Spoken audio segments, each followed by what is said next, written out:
오늘은 데살로니가전서 5장 12절과 13절 두 구절을 함께 보시겠습니다. 한 목소리로 먼저 같이 읽도록 하겠습니다. 같이 읽습니다. 형제들이여, 우리가 그대들에게 부탁합니다. 그대들 가운데서 수고하는 분들, 주님 안에서 그대들 위에 있는 분들, 그리고 그대들을 가르치는 분들을 고맙게 생각하십시오. 그분들의 수고를 알고 사랑 안에서 그분들을 가장 귀하게 존경하십시오. 그리고 모두 서로 화목하게 지내십시오. 아멘. 네, 이런 공동체를 이루자, 이런 제목으로 말씀을 나누려고 합니다. 사도 바울 선생님께서 데살로니가에 있는 교회를 향하여 이렇게 했으면 좋겠다, 간곡히 부탁하는 그런 내용을 우리가 함께 읽었습니다. 부탁의 대상이 언뜻 읽으면은 형제들, 또 자매분들에게만 하는 것 같아요. 그러나 이 내용을 자세히 읽으면은요, 데살로니가 교회 안에는 수고하는 분들, 성도님들 위에 있는 분들, 그리고 성도님들을 가르치는 분들이 이미 존재하고 있다, 이런 전제를 우리에게 전해주세요. 그 의미는 교회 안에는 이런 분들이 있어야 합니다. 데살로니가 교회에 이런 분들이 계신 것처럼 모든 신령한 공동체에는, 교회 공동체에는 이런 분들이 있게 마련이고 또 있어야 합니다 하는 그런 은연중에 그런 메시지도 전해지고 계세요. 그런 전제 위에서 교회 공동체에 속한 모든 형제 자매 분들은 그분들에 대해서 이와 같이 이런 자세를, 이런 마음을 가지셔야 합니다. 그 내용을 전해주세요. 그런 공동체라야 화목한 공동체, 화목한 공동체는 공동체다운 공동체, 교회다운 교회입니다. 그 말씀을 오늘 우리에게 전해주고 계십니다. 우리 세움교회를 향하신 하늘아버지의 마음이자 하늘아버지의 명령인 것으로 우리가 함께 읽고 이 말씀 속으로 함께 들어가 보기를 소망합니다. 우리 세움교회도 그런 교회가 되면 좋겠다 하는 마음을 우리가 함께 갖게 되기를 바랍니다. 사도 바울 선생님이 먼저 교회를 섬기는 리더분들의 모습을 설명해 주고 계세요. 첫 번째는 그대들 가운데서 수고하는 분들, 그분들을 언급합니다. 이분들은 성도들 가운데에서 수고하는 분들이다, 그런 말씀을 합니다. 교회 리더분들은 성도들 가운데에 있다. 이 말씀이 대단히 중요하고요. 특별히 우리가 살고 있는 시대에 모든 그 카테고리들이 다 중요하지만은 특별히 이 부분이, 가장 먼저 언급된 이 부분이 좀 너무도 중요한 것임을 우리가 다시 한번 잊지 말고 꼭 기억하시면 좋을 것 같습니다. 성도들 가운데서 예수님께서 이 땅에 오셨어요. 하늘 보좌를 버리시고 인간의 몸을 입고 이 땅에 오셨는데 우리 가운데 거하셨다. 우리 가운데 거하셨다. 예수님께서 이 땅에 오셔서 보여주신 모습은요, 우리 가운데 계시는 모습을 보여주신 거예요. 예수님이 오셔서 죄악된 세상에 내가 물들지 않으리라, 정말 사람들의 냄새나는 그 속에 내가 들어가기 싫다, 그렇게 생각하시고요, 깊은 산속에 들어가셔서 아주 고고하게 명상하시고 찾아오는 사람들 만나주시고 하는 이런 식으로 세상을 오신 게 아니에요. 예수님께서는 사람들 한가운데에 들어가셨어요. 세리와 죄인과 그런 같이 어울리기 어려운 유대 사회에서 그야말로 타붓이 되는 그런 사람들 속에 들어가셔서 어울리시고요, 같이 식사하시고 같이 교제하시고, 우리 식으로 표현하면 같이 뒹구시는 이런 모습을 보여주셨어요. 누구라도 예수님께 다 찾아와서 예수님을 만날 수 있고 또 예수님을 만질 수 있고 하는 이런 모습으로 전혀 벽이 없게 사람들과 섞여 지내시는 그런 모습을 3년 동안 보내셨어요. 그것이 사람들과 함께 있는 것이, 교회의 리더분들은 예수님이 그러셨던 것처럼 성도들과 함께 거하는, 아무런 벽도 없이 그렇게 함께 어우러지고 함께 섞이는 그런 모습을 가장 먼저 구현하시는 분들이다. 근데 우리 한국 교회는 좀 그런 부분에서 약한 것 같습니다. 주중에 우리 성도님들이 목양실에 아무 때나 오셔도 됩니다 해도요, 찾아오시는 분 별로 없으시고요. 그리고 가끔 이제 말씀드리면은 목사님 바쁘신데요. 근데 제 교회는요, 목사님 바쁘세요. 그렇게 바빠지세요. 그렇게 그런 요구를 하시는 것 같기도 하고요. 또 제 교회는 그 해석이요, 별로 목사님 만나고 싶지 않은데요. 이렇게 이제 들리는 거예요. 저를 물론 이제 배려해 주셔서 목사님 바쁘시니까 그렇게 하지만은 보이지 않는 그런 벽이 있어요. 우리 한국 문화는 이렇게 섞여 같이 지내는, 한 가운데 지내는 이런 부분이 좀 약하지 않나. 글쎄요, 뭐 유교 문화 때문에 그런지 모르겠는데요. 이런 부분을 우리가 좀 극복을 좀 해야겠다.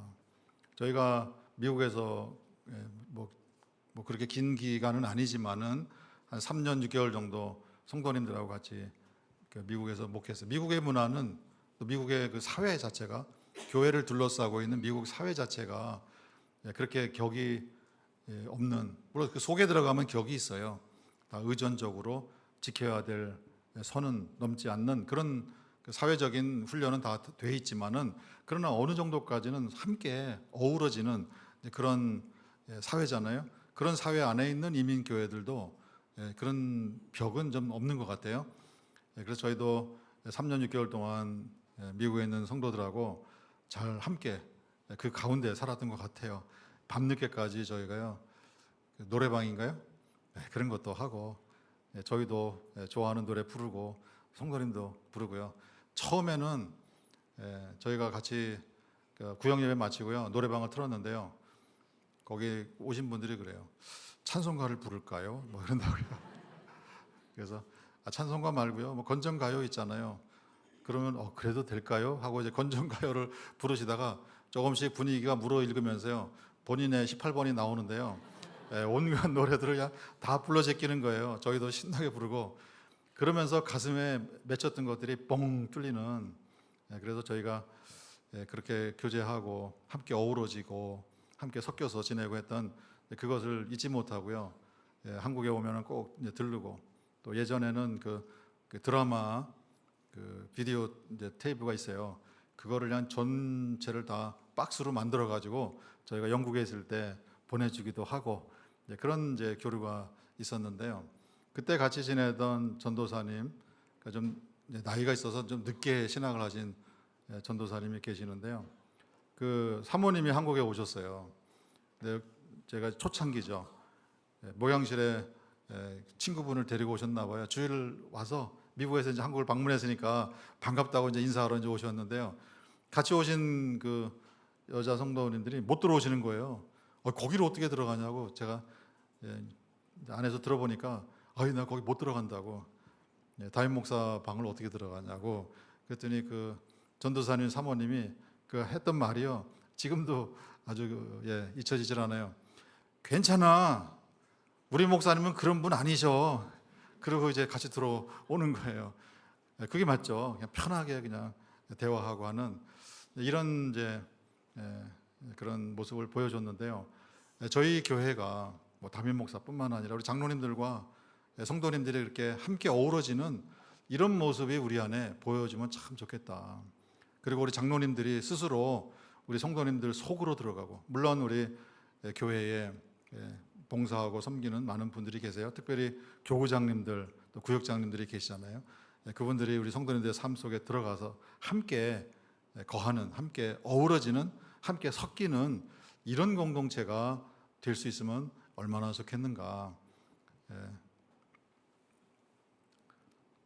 주중에 목양실, 혹시 교회라도 들으시면요, 목양실도 들으시고요, 장로님도 편하게 생각하시고 대화 나누시고 하는 그런 문화를, 그런 분위기를 우리가 함께 만들어 가면 좋겠습니다. 그분들이 성도님들 가운데 있으면서 무슨 일을 하는가? 수고를 한다. 근데 이 수고는 물론 우리 교회 이제 주일날 오면은 뭐 안내도 하시고 뭐 여러 뭐 찬양도 하시고 수고하는 분들이 많잖아요. 또 주중에도 교구장님들 수고하시고 또 바자회 하면은 또 바자회 또 여성세대 임원분들이 앞장서서 수고하고 이런 수고들도 아주 귀한 수고예요. 그러나 이 본문에서 말하는 이 수고는 조금 다른 수고입니다. 어떤 수고냐? 성도들에게 관심을 가진다. 그런 의미입니다. 어떤 관심을 가지냐? 성도분들의 삶에 관심을 가지는 거예요. 이런 분들이 교회의 리더들이다. 어떤 어려움은 없는지, 어떤 기쁨이 있는지, 누가 어느 집에 자녀가 대학을 졸업하는지, 취직했는지, 결혼하는지, 또 어려운 부분에 있어서는 실직을 했는지, 성도님 가정이 평안하신지, 인생의 어두운 시기를 지나고 계시는 것은 아닌지, 영적인 상태는 어떠하신지 등등의 관심을 가지고 성도님들 한 분 한 분을 바라보시고 또 그들의 삶 속으로 들어간다. 몸으로 같이 있는 것만 함께 있는 것이 아니고 성도님들의 삶의 한 가운데 있는 것이 아니고 그분들의 삶의 일상 속으로 들어가서 그분들의 아픔과 슬픔을 그분들의 소망과 그들의 기도 제목을 함께 나누면서 그 속으로 들어가는 그것이 성도들 가운데에서 수고한다. 그런 의미가 됩니다. 예전부터 그런 얘기를 했어요. 군중 속의 고독을 말한다고요. 사람들이 모여 살고 있는 것 같지만은 사실은 혼자 살고 있는 그런 세상이 되고 있어요. 우리 한국만 그런 것이 아니고요. 서구 사회는 이미 그랬고요. 점점 이 사회가 쪼개지고요. 나누어지고 파편화되고 개인화되는 이런 현상이 일어나고 있습니다. 그냥 하나의 시대 풍조다 이렇게 생각하실 수도 있지만은 이것은 그야말로 이 세상이 마지막을 향해서 가는 징조다 이렇게 생각하시면 틀림이 없습니다. 점점 이 세상이 관계가 끊어지고 서로가 주위를 돌아보는 그런 마음들이 식어져가는, 그래서 사도 바울을 통해서 전해주신 마지막 때 말세에 고통하는 때가 이를 것이다. 그 가장 두드러지는 증상이 사람들이 자기만 사랑한다. 그런데 자기만 사랑하려고 의도적으로 또는 의식적으로 그런 것이 아니라 이 시대의 구조가, 이 시대의 결이 그렇게 가기 때문에 그러지 않고 내가 주위 사람들의 관심을 가지고 관계를 가지고 서로 많은 사람들과 좋은 관계를 맺으면서 살아가면 참 좋겠다 이런 노력을 하고 싶어도 그것이 잘 되지 않는 그런 세상이 도래하게 될 것이다. 가장 중요하게는 하늘 아버지와의 관계가 단절되는 그런 일이 일어나게 되고 결국은 홀로 남게 되는 그런 세상으로 사탄이 이 시대의 흐름을, 시대의 정신을, 이 시대의 문화를 그렇게 주도해 갈 것이다. 그런 현상을 예수님은 이미 2000년 전에 다 들여다보시고 인자가 다시 올 때 내가 세상에서 믿음을 보겠느냐. 믿음은 하늘 아버지와의 관계가 열려있고 살아있는 관계를 말하는데요. 내가 그런 모습을 볼 수 있겠느냐. 그만큼 하늘과의 관계가 끊어지고요. 주위 사람들과의 관계가 끊어지고 이 세상과의 관계가 끊어지는 그런 일이 이 땅에 일어나게 될 것이다. 그런 세상 한가운데에서 이 공동체를 지켜내는 사람들이 존재한다는 거예요. 그분들은 성도들 한가운데에서 성도들의 삶 속으로 뚫고 들어가서 그들의 삶에 관심을 보이고 그들을 위해서 기도하고 함께 기뻐하고 함께 아파하는 이런 분들이 이 땅에 존재합니다. 그곳이 교회입니다. 그곳이 예수님의 공동체입니다. 그곳에서만 이런 모습을 볼 수 있습니다. 그 얘기를 해주세요. 우리 세움교회에 그런 모습이 보여지게 되기를 간절히 바랍니다. 두 번째, 어떤 분들이 계시는가? 주님 안에서 그대들 위에 있는 분들 언급합니다. 주님 안에서 그대들 위에 있는 분들은 주님 안에서 성도분들을 이끌어 가시는 그런 분들을 말해요. 예수님이 예루살렘으로 마지막 올라가실 때 제자들끼리 서로 다퉜잖아요. 누가 높은 자리를 차지하느냐, 누가 예수님의 오른편에, 누가 예수님의 왼편에 앉느냐, 그런 제자들 사이에 논쟁이 일어난 거예요. 그것을 아시고 예수님이 제자들에게 그런 말씀을 주셨어요. 세상의 관원들은 백성들 위에 군림한다. 그들 위에 있으나, 그때 사용한 표현이 이 표현입니다. 그러나 예수님께서는 제자들에게 그런 말씀을 주셨어요. 그러나 너희들에게는 그렇지 않다. 높아지고자 하는 자들은 가장 낮은 자리로 가야 한다. 섬김을 받고자 하는 자들은 섬기는 자가 되어야 한다.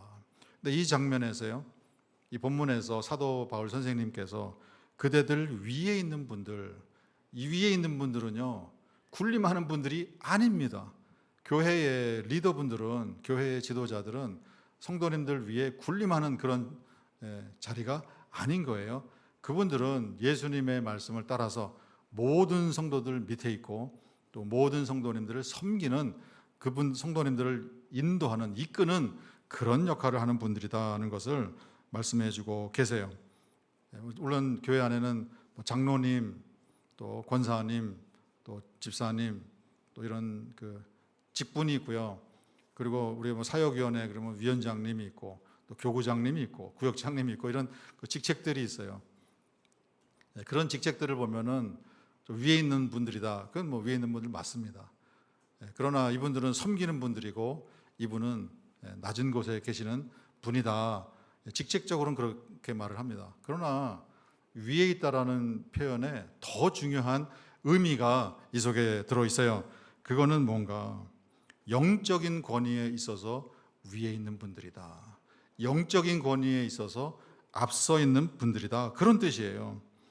세상 지위, 사회에서 갖고 계시는 지위 또는 학식, 또 갖고 있는 어떤 재산의 정도, 이런 것에서 앞서 있고, 이런 것에서 남들보다 위에 있다. 그런 의미가 아닙니다. 교회 안에서는 영적인 권위에 있어서 다른 성도님들보다 앞서 있고 위에 있다. 그런 분들이 다른 분들 밑에서, 다른 분들보다 아래에서 섬기고 그들을 이끌어가는 이런 역할을 하는 분들이다. 영적인 영역에서 위에 있는 분들이 어떤 분들이에요? 예수님을 닮은 분들이죠. 겸손하고 또 사랑이 있고, 또 주위에 있는 분들을 섬기는 그런 마음, 낮아지는 마음, 이것이 투철한 분들이 영적으로 앞서 있는 분들이다. 그런 분들이 데살로니가 교회 안에는 존재했던 것 같아요. 그런 분들이 여러분들 교회 안에, 공동체 안에 계시지 않습니까? 그런 분들을 고마워하고, 그런 분들을 감사히 여기고, 그런 분들을 존경해야 합니다. 우리 세움교회 공동체 안에 리더분들은 영적인 권위에 있어서 다른 성도님들보다 앞장서시고, 다른 성도님들보다 위에 계시는 그런 분들이 되시기 바랍니다. 제가 이 말을 하면서 장로님들을 지금 바라보고 있는데요, 장로님들이 다 마음을 먹으시는 것 같습니다. 장로님들과 권사님들과 우리 교회에서 사실은 그런 분들이 교회에 앞장서시는 분들이 되는 거예요. 앞장서시는 그런 직책에 계시기 때문에 그래야 됩니다. 이런 말도 되지만은 그런 모습을 보이기 때문에 그런 분들이 앞서서 교회를 이끌어 가시는 분들이 됩니다. 그런 직책과 영적인 권위가 함께 가는 모습을 데살로니가 교회는 보여줬어요. 우리 세움교회도 이 시대에 그런 모습을 보여줄 수 있기를 간절히 바랍니다. 세 번째로요, 그리고 그대들을 가르치는 분들을 언급합니다. 그대들을 권하는 분들, 그런 분들이 계시지 않습니까? 그 얘기를 하는 거예요. 데살로니가 교회 공동체 안에 주님 안에서 성도분들을 가르치는 분들이 계셨다. 물론 여기 가르치는 거는요, 권하는 것도 포함되고요, 상담하는 것도 포함되고요, 신방하는 것도 포함됩니다. 성도님들이 힘들고 어렵고 답답한 일이 있을 때 다가가서 이야기를 들어주고, 또 영적으로 또 신앙적으로 또 상담도 해주고 또 권면도 해주고요. 또 경우에 따라서는 좀 세게도 말씀하는 거죠. 그러면 안 된다. 훈계도 하시고 또 책망도 하시고 야단도 치시고 하는 그런 데까지 들어가는 거예요. 성도님들 가운데서 삶 속으로 뚫고 들어가서 관심을 가지고 수고하는 분들, 그분들이 영적인 세계에서 앞장서서 그 권위가 느껴지는 그런 분들이 되시면 그러면은 그분들에게 그런 권위가 생길 거예요. 다른 사람들을 가르칠 때에 성도님들이 우리 장로님이 권사님이 그렇게 말씀하시면은 알겠습니다. 말씀해 주신 대로 제가 생각을 고쳐 먹겠습니다. 제 삶을 바꾸겠습니다. 이런 이제 반응들이 이제 나와주면 그것이 영적인 공동체의 바람직한 모습입니다. 요즘 시대에요, 다른 분들의 조언 그 정도는 뭐 괜찮을 거예요. 그러나 다른 분들이 나한테 좀 듣기 거북한 얘기를 해주시고 그러면은 잘 듣지를 않아요. 마음을 닫는 그런 시대가 된 것 같아요. 그래서 벌써 오래전에 미국에서는요, 그 제임스 답슨이라는 분이 Focus on the Family라는 그런 이제 그 사역을 했어요. Focus, 초점을 맞추는데요. 가정에 초점을 맞춘다. 가정 사역을 전문적으로 하는 그런 단체예요. 거기에서 출판한 책들 가운데 책 제목이 하나가 이런 게 있어요. Dare to Discipline. Discipline은 아이들, 자녀들을 야단치고 훈계하고 훈육하는 그런 건데요. 거기 앞에 이 단어가 붙는 거예요. Dare. 감히 훈육하다. 이런 거예요. 아니, 부모님이 자녀를 양육하는데 어디 그런 단어를 써요. 그 얘기는 자녀들이 부모님의 얘기조차도 잘 안 듣는 그런 세태를 반영하는 거예요. 그럼에도 불구하고 우리는 과감하게 자녀들을 훈육한다. 또 어떤 분은 그런 책을 쓰신 분도 있어요. Dare to be evangelical. 나는 복음주의로 산다. 하도 주변에서 복음주의라고 하면요, 시대에 뒤떨어지고 또 답답한 고리타분한 사람들이라는 평을 서구사회에서 말하는 거예요. 그런 이제 시대 분위기를 반영해서 우리는 그럼에도 불구하고 이벤젤리컬 복음주의로 감히 남겠다, 이런 이제 그런 단어를 쓰지 않으면 안 될 정도로 이 시대가요 많이 자유화되고요 진리에 대해서 멀어져 있는 그런 시대이다. 교회 안에서도 예전 같으면은 장로님들이 교회 안에서 애들 잘못하는 거 있으면 야단치고 그러면요, 부모님이 듣고 아유 장로님 잘하셨어요, 야단 쳐주세요, 이렇게 반응을 했었던 시대가 있었어요. 요즘에는요 다 아시죠? 야단치면요 부모와 젊은 부모님이 더 속상해하고 왜 장로님이 우리 아이를 야단치실까 더 슬퍼하고 하는 이런 이제 그런 세태가 됐어요. 아마 우리 어느 정도 연배가 있으신 분들은 어렸을 때 교회 안에서 장난치다가 장로님들한테 또는 교회에서 야단 맞고 하는 그런 경험들이 있으시죠? 어렸을 때부터 다 모범생으로 오신 건 아니잖아요. 저도 어렸을 때 아무튼 뭐 장난을 많이 쳐가지고 담임 목사님한테도 혼나고요, 또 장로님들한테도 혼나고. 근데요 세월이 지나고 나니까 그분들이 그리워요. 그분들의 모습이 눈에 선하고 그때 야단쳤던 아주 그때는 그냥 호되게 야단 맞고요, 눈물량 아주 그냥 찔끔 흘리고요, 정말 꼴 보기 싫고 그랬는데요.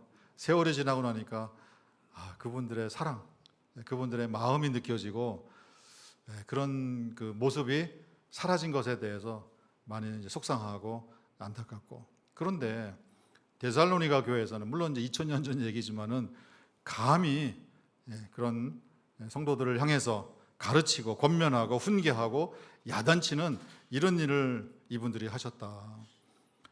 우리 세움교회에서는 그런 예전 분위기가 회복될 수 있기를 바랍니다. 야단을 친다는 거는요 어려운 일이에요. 야단치는 것은 사랑의 표현이고, 야단치는 것은 정말 부모님이 자녀들을 양육하는 훈계하는 그런 마음이 아니고서는 그런 얘기를 할 수가 없어요. 그런 얘기 안 하는 게 더 속편한 그런 시대 아닙니까? 그러나 우리 교회 안에서는 정말 주님 안에서 가르친다. 주님 안에서는 말씀으로 가르친다. 그런 의미가 됩니다. 개인의 어떤 감정으로 야단치는 게 아니고요. 개인의 경험으로 가르치는 것이 아니라 말씀 안에서, 주님 안에서 그들을 가르치고 권면하고 훈계하고 야단치는 이런 모습들이 우리 눈에 보여지게 될 때, 이 교회는 신령한 공동체다. 이 교회는 주님이 함께 하시는 그런 교회다. 이 교회는 말씀이 역사하는 교회고, 이 교회는 성령님이 운행하시는 그런 교회구나 하는 것을 우리가 같이 느낄 수 있을 거예요. 우리 교회 리더 되시는 분들, 성도님들 가운데서 수고하시고 영적인 권위를 가지고 성도님들을 이끌어 가시고, 또 우리 주변에 있는 성도님들을 가르치고 권면하고 훈계하고 야단치는 것을 통해서 이끌어 가시는 이런 분들이 우리 가운데 존재하게 되시기를 주님의 이름으로 축원드립니다. 그런 리더분들이 있는 교회가 명실상부 교회고, 교회다운 교회이고, 또 공동체다운 공동체이다라는 것을 말씀해 주세요. 그런 공동체 리더분들을 향해서 교회 안에 형제 자매분들이 어떤 마음을 가지셔야 하는지 그 부분에 대한 당부도 있지 않습니다. 본문에서 세 가지를 말씀합니다. 그분들을 고맙게 생각하십시오. 그분들의 수고를 알고 사랑 안에서 그분들을 가장 귀하게 존경하십시오. 첫 번째로 그분들의 수고를 알아들이십시오. 그런 당부를 드립니다. 모든 성도분들이 교회 안에서 그렇게 수고하시는 분들의 수고를, 그 수고의 의미를 알아주시기 바랍니다. 그런 얘기예요. 부모님의 헌신, 부모님의 수고, 부모님의 사랑, 자녀들이 그걸 알아들이면은 부모님으로서는 그 이상 감사한 게 없죠. 그거면 충분하지 않습니까? 자녀들이 커서 태어나서부터, 나와서부터 길러준 거 다 보상을 받아야겠다, 이런 부모님은 계시나요? 네, 우리 성도님들 가운데는 안 계실 것 같아요. 자녀가 부모님의 사랑, 부모님의 헌신, 부모님의 수고, 그것을 알아들이는, 그 의미를 알아들이는 것으로도 충분한 거예요. 교회 안에서도 그렇게 성도님들의 삶 속으로 뚫고 들어가서 관심을 가지고 함께 기도해주는 이런 분들의 수고를, 본문에서는요, 그 수고를 hard working이다 이렇게 번역을 합니다. 또 다른 번역에서는요, diligently working 이렇게 번역을 해요. 이건 중노동이다. 성도님들의 관심을 가지고요, 요즘 시대에 마음을 그렇게 써주는 게 이게 보통 일이냐고요. 그 수고의, 그 관심의 의미를 알아들이는 것, 그거면 충분하다. 그러면은 앞서서 수고하시는 분들이 그거면은 족하다, 그것이면 위로가 되고요, 그거면은 더 수고할 수 있는 이유가 충분하다, 그런 의미가 됩니다. 우리 성도님들이 이 세상을 사시면서 소중하게 여기시는 것, 귀하게 여기시는 것 많이 계실 줄 압니다. 한 주 열심히 일하시는 것도 소중하고요, 귀한 일이고요, 또 자녀들을 잘 키우시는 것도 소중한 일이고 귀한 일이에요. 그러나 우리 가운데에서 영적으로 수고하시는 그분들의 수고를 알아들이는 것, 이것이야말로 소중하고 귀한 일이다라는 것을 알아볼 수 있는 그 안목이 열린 그런 성도님들이 이곳에 계신다고 한다면은 그 교회는 제대로 된 공동체다. 이런 수고의 의미를 알아들이는 것은 수고하시는 분들에게도 위로가 필요하고, 그분들에게도 그런 마음을 전하는 것이 중요한 일이기 때문에 그런 말씀을 주신 것이에요. 우리 세움 공동체에서는 영적으로 리더분들로서 우리 성도님들의 삶을 들여다보시고 그런 관심과 그런 사랑을 베풀어 주시는 그런 분들에 대해서 그들의 수고의 의미를 알아들이는 그런 성도님들 다 되시기를 간절히 바랍니다. 두 번째 당부의 말씀은요, 그런 리더분들에게 고마운 마음을 가져라. 고마운 마음을 가진다고 해서요, 리더분들에게 뭐 보탬되는 거 없습니다. 식사를 한번 뭐 대접한다든가 뭐 그런 거는 있을 수 있지만은, 고마운 마음을 갖는다는 것은요, 그대들을 가르치는 분들을 고맙게 생각하십시오. 사실은 이것은 그 리더분들을 위한 것이라기보다는 성도님들을 위한 것임을 우리가 아셔야 합니다. 리더분들에게 고마운 마음을 갖고 함께 지내게 되면은요, 무슨 일이 일어나는가? 고마운 마음을 품은 성도님들에게 이런 일이 일어나는 거예요. 사람들을 향한 신뢰가 내 마음속에서 회복이 되기 시작해요. 그리고 주위에 있는 사람들을 사랑할 수 있는 능력이 그런 감사를 통해서, 고마운 마음을 품는 것을 통해서 내 안에 그런 능력이, 사랑이 회복되는 일이 일어나게 된다. 이런 신비로운 일이 감사를 표현하는 것에서, 감사하는 마음을 먹는 것에서 일어나기 시작한다. 우리가 뭐 매주일 특순 하잖아요. 특순하고 내려가실 때 다 박수해요. 근데 한 번 더 박수하는 거예요. 감사를 표현하는 거예요. 그냥 하는 거 아니에요. 자주 감사하는 게 좋습니다. 그런 의미가 돼요. 우리 성도님들이 나를 위해서 또는 공동체를 위해서 수고하는 분들 모습이 보이면요, 감사합니다, 이런 표현들을 하시는 것이 나를 위해서 좋은 일이다. 요즘 세상이 어떤 세상이세요? 이 감사를 잃어버리는 그런 세상이 되고요, 또 신뢰를 잃어버리고 또 주위 사람들을 사랑하는 그 사랑이 점점 희박해지는 그런 시대에 우리가 살고 있어요. 우리도 모르는 사이에요, 나도 모르는 사이에 이 시대의 흐름 속에 내가 들어가서 감사를 잃어버리고요, 신뢰를 잃어버리고 사랑을 잃어버린 사람으로 그렇게 목석같이 살아가는 그런 모습으로 다 지금 변하고 있는 거예요. 오래 사신 분들의 세상 지혜, 세상 경험을 통해서 하시는 말씀이 있습니다. 세상 지혜인 것 같아요.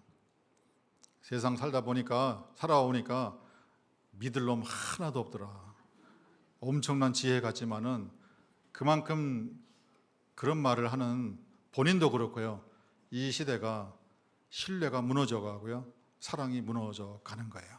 그런 우리의 심령을 회복할 수 있는 것은 우리 마음에 감사를 품고 감사를 표현하는 이런 것을 할 때 내 속에서 그런 신뢰가 일어나게 돼요.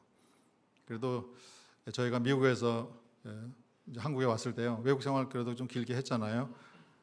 식당에 가면은 저희가 그런 표현을 자주 했어요.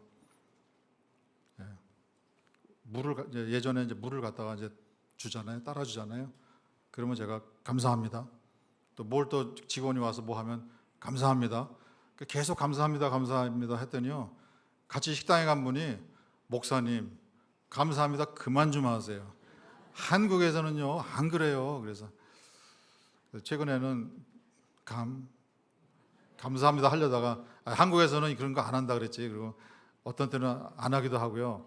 그러고 지나가는데, 외국 사람들은 좀 그런 부분은 진심인지 어떤지는 잘 모르겠어요. 그러나 문화적으로요, 지나가면서 뭐 조금만 보여도요, 그냥 thank you, thanks a lot, 감사합니다라는 표현을 자주 해요.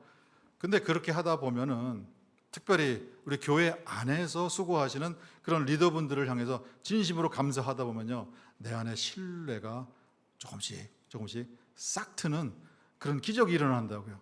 그리고 주위 사람을 내가 사랑할 수 있는 그런 마음도 생겨나게 되는 거예요. 교회에서 수고하시는 그런 분들과 계속 접촉하고 그런 분들의 마음을 전해받고 하다 보면은 내 자신이 살아나는, 그러나 내 자신이 살아나는 그 원인은 이분들을 내가 감사하는 마음을 품을 때, 그때 내가 살아나는 그런 일이 일어나게 된다. 그 사실을 우리가 기억하시고요, 이제부터는 교회에서 수고하시는 분들에 대해서, 영적으로 수고하시는 분들에 대해서 고마운 마음을 품어보시는 우리 성도님들 다 되시기를 저도 당부드립니다. 마지막으로요, 리더분들을 존경하라. 그분들의 수고를 알고 사랑 안에서 그분들을 가장 귀하게 존경하십시오. 예. 제가 생각할 때는요, 이 단어는요, 사어, 죽은 언어가 됐어요. 우리가 이 단어는 사용하지만은 이 단어가 뭔지를 모르세요. 그거는 무슨 말이냐면요, 우리 성도님들이 지금 이 순간에 내가 정말 온 마음으로 존경하는 분이 계십니다. 그런 분들이 계시면은 참 우리 성도님들에게 복이 있는 거예요.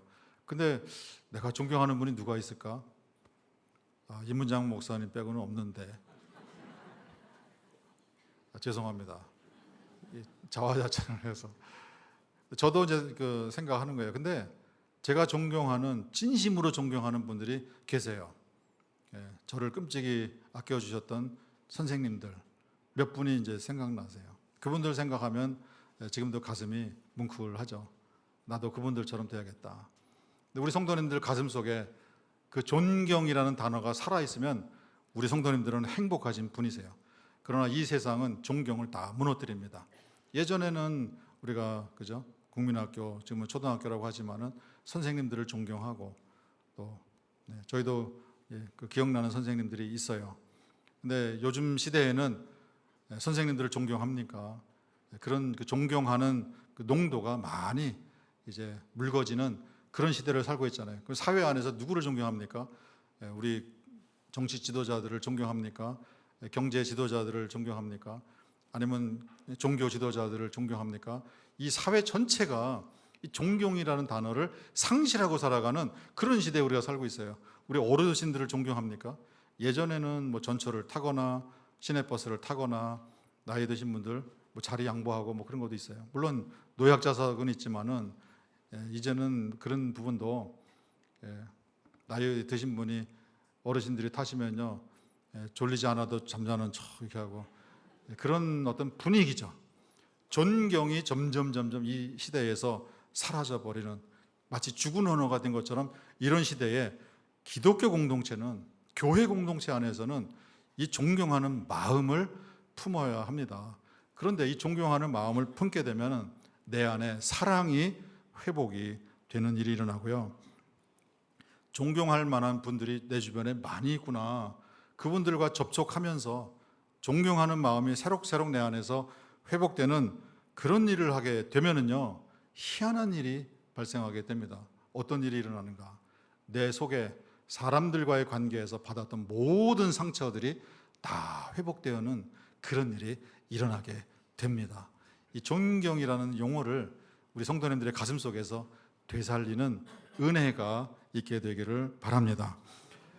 리더분들이 성도들 가운데서 수고하시고 주님 안에서 성도들을 이끌어 가시고 또 말씀으로 그들을 가르치는 이런 모습을 보이고, 또 성도분들은 그분들의 수고의 의미를 알아들이고 그분들을 향해서 고마운 마음을 품고 또 더 나아가서 그분들을 존경하는 그런 마음까지 가지게 될 때에 이 공동체는 화목한 공동체가 된다. 이 화목한 공동체가 되면요, 우리가 그런 표현도 쓰잖아요. 가화만사성. 가정이 화목하면 모든 것이 다 형통하게 됩니다. 그런 일이 일어나게 되면 성도님들의 삶의 여정 속에서 형통의 이야기들이 풍성하게 들려오게 될 것으로 확신합니다. 이런 일을 우리가 함께, 리더들과 성도님들이 함께 실천할 수 있으면 우리 세움교회는 날마다 새로운 공동체로, 새로운 교회로 새롭게 될 줄 믿습니다. 이런 교감이 있는 교회, 이런 공동체를 우리가 이룰 수 있으면은 그 안에 성령님이 역사하는 그 현장을 우리가 보게 될 거예요. 하늘이 열리고 하늘이 임하는 그 모습을 우리가 보게 됩니다. 주일에 만나셨을 때 서로 대하는 표정이 달라집니다. 지금은요, 사회 보시는 장로님이 아까도 그런 표현 썼잖아요. 웃으면서 하세요. 이렇게 말씀을 안 드려도 저절로 웃음으로써 한 분 한 분을 온 마음으로 이렇게 서로 대하고 표현하고 손을 잡고 하는 그런 일이 일어나게 될 거예요. 더 나아가서 이 세움교회에 함께 같이 신앙생활하고 있다는 것 그 자체로 감사하는 마음이 내 속에서 솟구쳐 올라오는 그런 은혜가 임하게 됩니다. 서로 위하고 서로 사랑하고 또 서로를 섬기는 이런 마음이 교차하는 이런 공동체가 이루어질 수 있습니다. 그곳에 상한 심령이 회복되어질 것이고요. 성령님의 기상천외한 역사가 이곳을 통해서 일어나게 될 줄 믿습니다. 우리 세움교회를 그런 공동체로 함께 세워갈 수 있기를 간절히 소망합니다.